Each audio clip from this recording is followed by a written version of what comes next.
Brett. Thank you.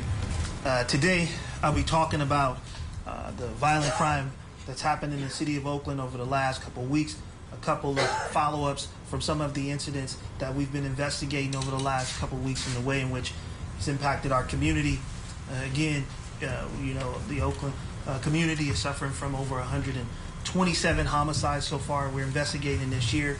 I first want to start off with an acknowledgement that Kevin Nishida lost his life over the weekend. He was loved by many, loved by officers as well as colleagues that he worked with. As you know, we released a surveillance photo of the vehicle that we believe was involved in this crime. That vehicle is a 2004 to 2008 Acura TL, white, four-door, with a sunroof and no license plates. If anyone has any information related to that vehicle, please contact the Oakland Police Department's Homicide section at 510-238-3821. Our Crime Stoppers of Oakland, as well as the Oakland Police Department, is now offering a $32,500 reward for information leading to the arrest of the individuals involved in this crime. This continues, we continue to see this reward increase as people obviously have some serious concerns. Obviously, to our news crews that cover us in the city of Oakland, we're going to do everything we can to continue to make Oakland a safe place for you to cover news. And we will be meeting with our local stations to have that discussion. I also want to recognize the homicide from this weekend of Eric Davis. This homicide occurred as Mr. Davis was following a group of individuals involved in car burglaries. It's a very tragic situation, and it's unfortunate for the city of Oakland. This occurred in the 600 block of Grand Avenue. Our Crime Stoppers of Oakland, as well as the Oakland Police Department, is currently offering a $10,000 reward. Today, I'll be releasing the description of the vehicle as well as a photo of the suspect vehicle in that crime. That suspect vehicle is a Toyota RAV4, four-door black. The vehicle may have a rear passenger side window that is missing. It's been shot out. We ask for the community's help in identifying that vehicle, and if we can identify the individuals responsible for that shooting as well, and help bring those to justice. I also want to talk about the caravan, our response to caravan robberies. After a week, last week, where we've seen the tremendous impact of caravan robberies, not only in Oakland, but throughout the Bay Area, I immediately responded by redeploying our staff within the Oakland Police Department. Last weekend, we staffed extra teams to be able to be out into the community and address these violent robbery caravans that continue to impact communities across the Bay Area. A tactical response is what I deployed. Essentially, what I did was divide up our tactical team to put out specially trained officers throughout the city and 4 different quadrants in the city to make sure we had a quick response to those that would seek to come to Oakland and use caravans of vehicles, armed suspects to rob businesses. We were prepared, and we will be prepared moving forward. Specially trained officers that are trained in de-escalating these highly armed situations. What I was concerned about was the amount of firepower that we continue to address, to be confronted with every time these caravans come into Oakland, and our patrol officers having to drive into those situations and actually putting officers' lives at risk as well. We had 2 shootings at police officers over the last weekend, and that has some serious concerns that when officers are responding to these caravans, they're being met with gunfire. And so in order to safely address this, we had to actually deploy our specially trained officers to be prepared to address these armed caravans. We will continue to do that.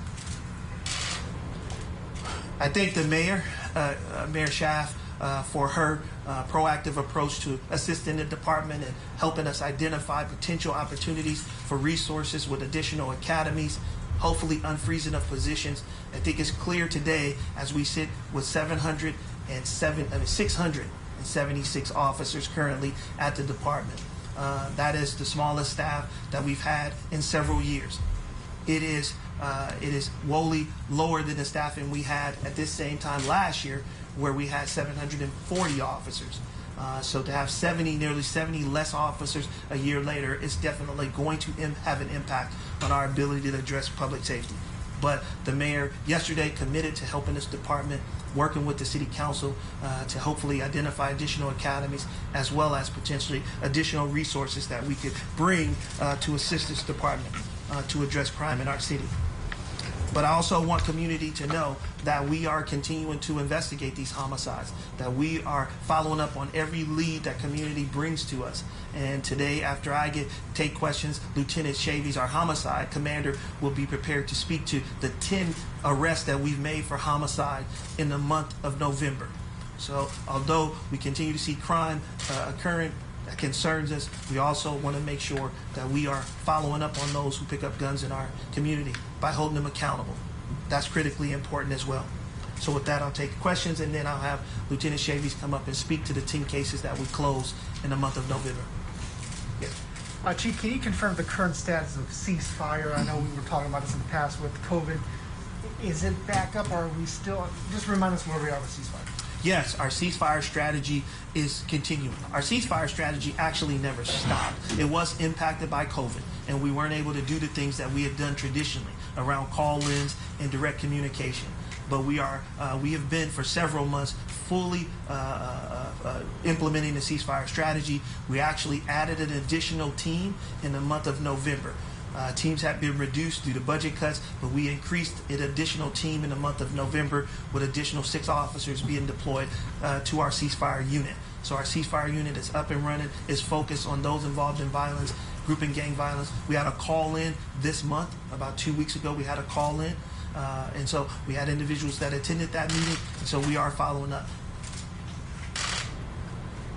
There was a store in Oakland, Renegade, running that was broken into 4 times over the weekend. Any leads on that one specifically? I'm sorry, I didn't hear the question. So there's a store called Renegade running here in Oakland that posted about having been robbed 4 times in the last couple weeks. Any specifics, any suspects to that one or to any of these? No specific suspects for that. But what we have seen is vehicles, one particular group in a vehicle commit multiple auto burglaries, and I think it's important when community sees these individuals committing these crimes that they first call 911, but also if there's any images that they can capture to help us investigate those crimes, we really would appreciate that and appreciate them sharing with us, because what we've seen over and over again is a trend of a group of individuals that sometimes are not even from Oakland come and commit multiple burglaries, as high as 30 burglaries in one particular hour period, going from car to car, breaking into cars. But if that information is not shared with law enforcement, then we can't have an immediate response. And so we ask people, even though it's an auto burglary, to still call 911 so that we can immediately respond and address that crime. How do you think these groups, the mass robbery things, how are they coordinating? Well, we know that the use of social media is how they're coordinated. We know that some of our groups and gangs that we've identified in the city of Oakland are participating in these armed caravans of robbers. And so we know that they are coming from outside of Oakland as well. We've seen individuals that have been arrested from Vallejo and Fairfield and up to Stockton. So we know that several individuals from other cities are coming to our community to commit these crimes. And I think it's important that we continue to coordinate from a regional perspective. And we have been having regional meetings to discuss the impact of these robberies across the Bay Area with other agencies. Wanted to, on the subject of staffing, wanted to get a sense for yesterday the mayor's announcement of work to reverse that freeze. I guess what impact did that have? And also, I'm curious, how many folks are you expecting to get from an upcoming training academy that's going to be graduating here soon? And where will those officers be deployed? Are they going to patrol? Are they going to investigate units? Yeah, so we just started an academy on November 15th that had 39 new recruits. That's the highest number of recruits that we've had over several years. So we look forward to their graduation in April of 2022. We're going to do everything we can to keep all 39, but there's a possibility that we might, obviously with attrition, a couple might not make it, but we expect to be over 30 when we finish that academy. We also plan to graduate on December 22nd, 26 recruits. They will finish on December 22nd of 2021. They will go into patrol immediately. All 26 will be deployed into patrol. So that will help us. We've seen an increased number of open beats in our patrol staffing. We want to fill those beats immediately, and the graduation class will help with that. So we look forward to that. Do you expect any staffing changes when it comes to detectives, adding additional resources there, or reorganizing to help solve some of these unsolved crimes that are out there? Yeah, I think once we fill the patrol beats, then we'll start to allocate additional resources to our investigative units. That will be the focus. We also will seek to fill our ceasefire teams as soon as we can. And so we need both. We need our patrol officers, but also we have to fill those specialized positions that focus on violent crime, like ceasefire and our violent crimes operations center. Both of those units need to be filled as well. Chief, can you? Oh, sorry. Go ahead. Chief, there are security cameras like everywhere. Are they helpful, and what are the limitations of using them to help you solve crime? They are tremendously helpful. I think having surveillance cameras provides really good evidence for our criminal investigators. I would say that the vast majority of homicides and other crimes that we solve actually include the use of surveillance camera video footage. And so, we believe that it's an effective tool. We believe that technology is probably the quickest way that we can help strengthen our crime fighting efforts. I think in Oakland, our privacy committee is a very strong privacy advisory group, but I think we have to be open to increasing the technology that we have in the city of Oakland. And I think we're in the 21st century where everybody's videotaping everything, where we see phones pop out immediately. But in the city of Oakland, not to have a citywide surveillance camera system, it puts us definitely behind the eight ball, because we have to go out and ask community members to bring forth video. And we don't have it immediately available to our investigators.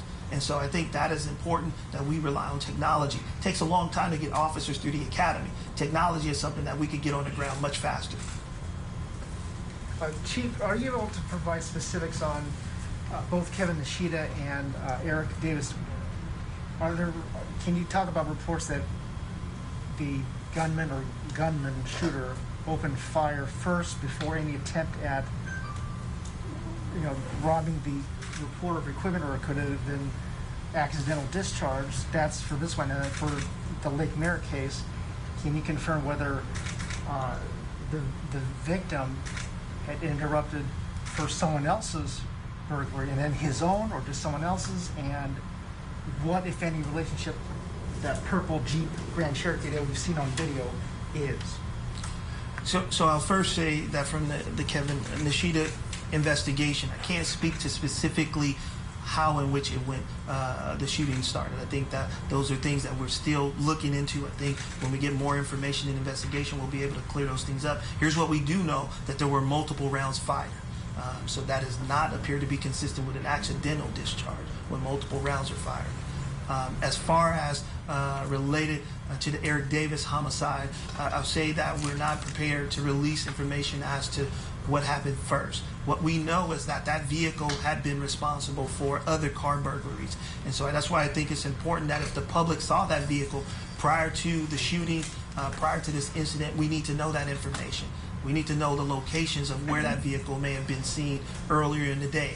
So that's why I think it's important that we release the photo today to the public, in hopes that someone had seen that vehicle earlier in that day, and could help us better understand how we can identify that vehicle. And any specifics as to how one of the windows may have been shot out on that RAV4? No, I'm not going to go into detail at this point. We still obviously are early on in the investigation. There's more things that we need to look into before I release how that happened. With the increased police presence in Chinatown, I've noticed, have you seen a reduction of crime there? And if so, do you plan to implement that strategy anywhere else in the city? Yeah, I mean, I think we feel good about saying that we have seen a huge reduction in crime in Chinatown compared to the first half of the year, and it was due to an increase in presence.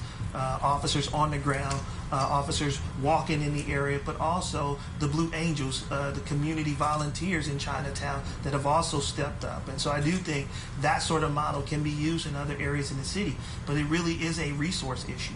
I'm working officers on overtime, and when you have a small number of officers, it is the same officers obviously working these overtime shifts. That has an impact as well. And so we're trying to balance the health and wellness of our officers as well. Thank you. You mentioned these task force teams. I'd love to get more information about what exactly they are, what kind of equipment are they using, how many people are on each team, sort of thing, and consider that's expected to continue how those exact same teams moving forward every weekend from here on out. And what we'll do is continue to assess the intelligence that we get. Obviously, we're always looking for information to better understand what is coming to the city of Oakland. We have officers that are dedicated to trying to determine if we're going to see certain types of activity in the city of Oakland, and then we'll make a strategic decision as to whether we're going to deploy our specially trained teams that weekend. So essentially, the Oakland Police Department's SWAT team, our tactical operations team, they have been divided into smaller teams, and those smaller teams are being deployed throughout the city where we believe are the prime locations where we've seen our caravan robberies occur. So it is definitely going to be a presence in areas where our marijuana dispensaries are located, in our business districts where our businesses are located. Those will be areas that we have a higher concentration of our specially trained officers. What they bring is they bring extensive training in the use of other tactical options like less lethal options. They also have special training using our emergency response vehicles. Those vehicles obviously can handle ballistics. So if there was a situation where they met gunfire, those vehicles could withstand that type of gunfire, different than our patrol cars.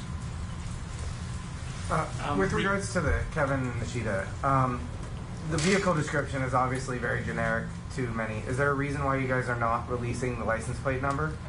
We have released a photo of the vehicle.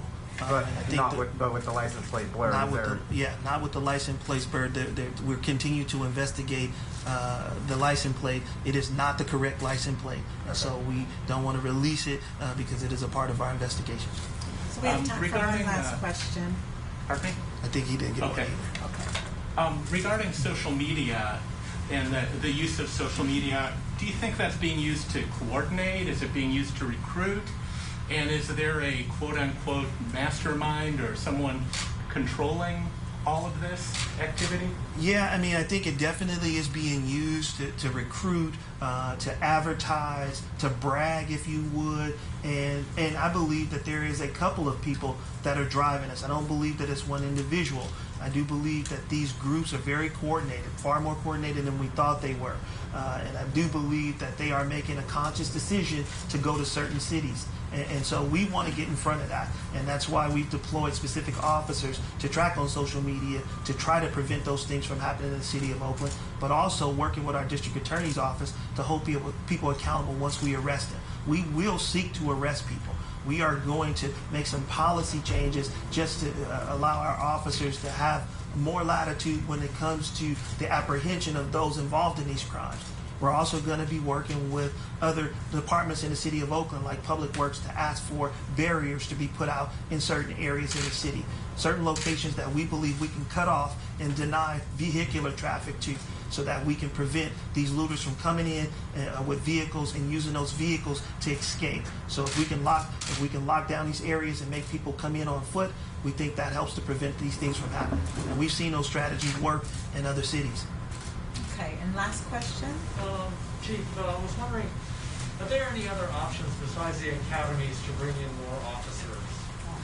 Yeah, I mean, we are going the lateral route as well. We're accepting lateral police officers. Traditionally, the Oakland Police Department has not really invested in recruitment of lateral officers, but we will begin to do that. I've just met with my staff actually this morning to talk about a more robust lateral recruitment effort. We also will be asking City Council for incentives for hiring. Other departments throughout the Bay Area are offering financial incentives for people to come to their departments.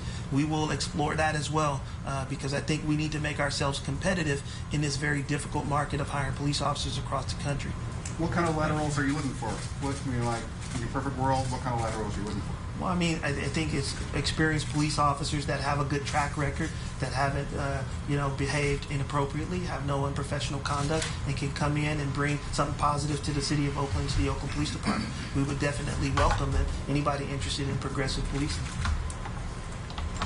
Yeah. Chief, can I have 10 seconds to change my recorder? Yes, sir. Thanks very much. We've been listening to Police Chief LeRonne Armstrong at yet another press conference. Let's listen back into what he has to say. In this moment, we have short staffing. Our crime has definitely increased. They have faced tremendous threats of violence by being shot at, by having large crews of armed individuals surrounding vehicles, damaging vehicles. And every day they've stepped up and come to work to make this city safe. So I really believe that this city owes a true debt of gratitude to all of the members. Although we've seen several people leave the Oakland Police Department, there are 676 officers that come here every day to make this city safe. They should be recognized. I hope this community appreciates them. This is a challenging moment for all of us, and particularly those in uniform that go out there every day to address this. Please support them. Please know we're doing the best we can, and please know that we believe that we're going to actually be able to manage this violence. But it's going to take a collaborative effort from everybody in this city, and I'm glad to see that we are working together to try to come up with solutions and not pointing fingers in this moment. People expect us to step up, and that's what we're going to do in this moment. So I really thank the city leadership for scheduling a meeting on December 7th to have these discussions. It's important that the people in this city know that we are not turning a blind eye to the level of violence that people are experiencing every day in our community. That's important. That's important to the day-to-day lives of people. People that constantly send me emails saying how impacted they are about the things that they're seeing and experiencing in this community. Just know, every day we are focused. Every day the men and women of the Oakland Police Department are doing their best, and we will continue to do that. So with that, thank you. And I just want to take a minute to have Lieutenant Schaaf come up and speak to the 10 cases that we've closed in the month of November, because I do want people